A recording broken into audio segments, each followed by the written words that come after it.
Hi, my name is Dr. Ilya Skolnikov, and I am a fibromyalgia chronic fatigue survivor, I call it. Welcome to this video. We want to share with you some different ways of looking at chronic fatigue syndrome and fibromyalgia. Fibromyalgia, believe it or not, is not some hopeless condition that you can't cure completely. And why do I say that? Well, we're going to get into that in a minute. First of all, I was curious, do you suffer from aches all over your body? Do you have ever wondered why there's pain everywhere? Seriously, have you ever thought about it a little bit? Speaking of pain, how about pain between the shoulder blades? Do you ever have pain between the shoulder blades, or pain in your upper trap muscles, or pain in either shoulder or both shoulder, or pain in your buttocks, or pain in one of the two buttocks, or pain in your calf muscles, or do you get headaches? Do you feel tired all the time? Do you ever wake up more tired than when you went to sleep, even if you've had a full night's sleep of 8 or 10 hours? If you have said yes to any three of these things, then there's an excellent chance that you suffer from either chronic fatigue syndrome or chronic fatigue. Needless to say, you're certainly fatigued. Okay. If you're waking up tired after 8 or 9 hours of sleep, then you're fatigued. But there's no need to fret, no need to give up hope. Don't worry, we can help you.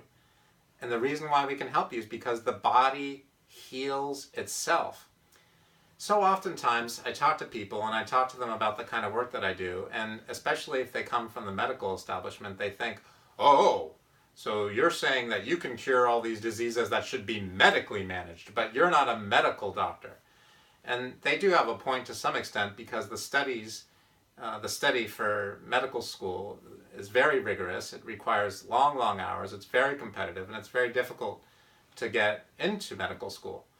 However, they fail to realize that it was Paracelsus and Hahnemann and all the medical doctors who introduced most of these holistic therapies. In fact, the medical establishment was started by Paracelsus in 1500, and he was the one who came up with all the different ways of putting together medications. And then Samuel Hahnemann perfected it, and Hahnemann was a homeopath.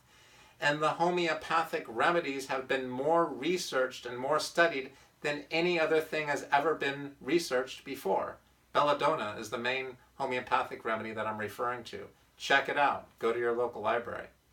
So, not wanting to be long-winded, I'm still curious. Are you exhausted all the time?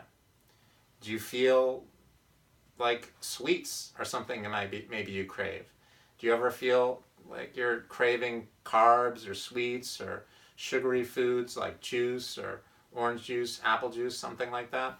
Have you tried to search for a cure to your condition on the internet, only to find that they recommend magnesium, or trimethylglycine, or dimethylglycine, or folic acid and B12, or something to help you with your digestion, or some special clue as to maybe you're suffering from depression and you have the certain level of something in your body? Are you tired of that? Are you frustrated at all? Are you feeling like there's nowhere to turn? There's no real solution? Nobody really has figured out a whole plan that'll help you specifically with your condition? Even if it just helps everyone, it won't really get you to where you want to be? Well, I was dealing with that myself. And it wasn't a pretty picture. I was going to the bathroom about 6 times a day, number 2, and it was loose. I had really bad pain between my shoulder blades. I'd have these headaches all the time. I shouldn't say the headaches were severe. I was fortunate. My headaches were minor. But I had pain here. I had pain everywhere. I was exhausted when I went to sleep. I was more tired when I woke up. I needed a handful of pills to go to sleep, a handful of pills to wake up in the morning. My libido was low. Things weren't going well, needless to say. And so I was finally able to find somebody who had the training, they had the skills to help.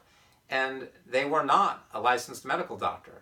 They did chiropractic, and they had a homeopathic pharmacy, and they had herbs and a whole nutritional pharmacy, and they had training from the areas of naturopathy and functional medicine and applied clinical nutrition and all these areas of study, many of which have been around for hundreds and hundreds of years, the most of which predate, not all of them, but many of which predate Western medicine. So I was so thankful that after 2 visits, the things that I was having trouble with had improved by about 80% or so. And so what if this could happen to you? Has anyone ever found that you had a positive Lyme's diagnosis? Has anyone ever found that you have trouble with your thyroid? Do you take thyroid medication? Or do you take nutritional supplements that support the thyroid? Anyone ever found that Epstein-Barr virus is positive on a laboratory exam, on a blood lab?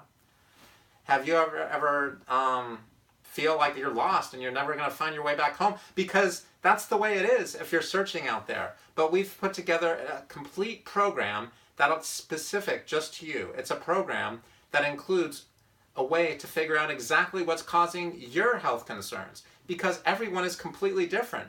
We don't treat everyone the same. We treat everyone differently. Imagine if you were to put a naturopath into a room with another doctor who's a medical doctor, and then you put a chiropractor in the same room, and an acupuncturist, and a psychotherapist, and a psychologist, and a psychiatrist, and then you put the nutritionist in the same room, you got your allergist in there, and you got all these people in the same room, along with an applied kinesiologist. That's what I am. I'm a diplomate of applied kinesiology, a diplomate of the International Board of Applied Kinesiology. So I have special training to understand what's the underlying causes of people's health concerns by looking at the interrelationships of the different organs and glands and how they relate to different emotions and different nutrients and different muscles, and it's pretty elaborate. So if you don't have to suffer anymore, that's a good thing. And we have a system that can help you. So again, what does your family need to know about your fibromyalgia? They need to know that you don't have it. What should you tell your doctor when you see him? Goodbye. I found a solution. How long do you want to have fibromyalgia for? How long do you want it to be your fibromyalgia? You don't want another day or another week or another month to go by with this condition if you were anything like me. So thank you so much for listening. I really appreciate it, and we look forward to seeing you soon.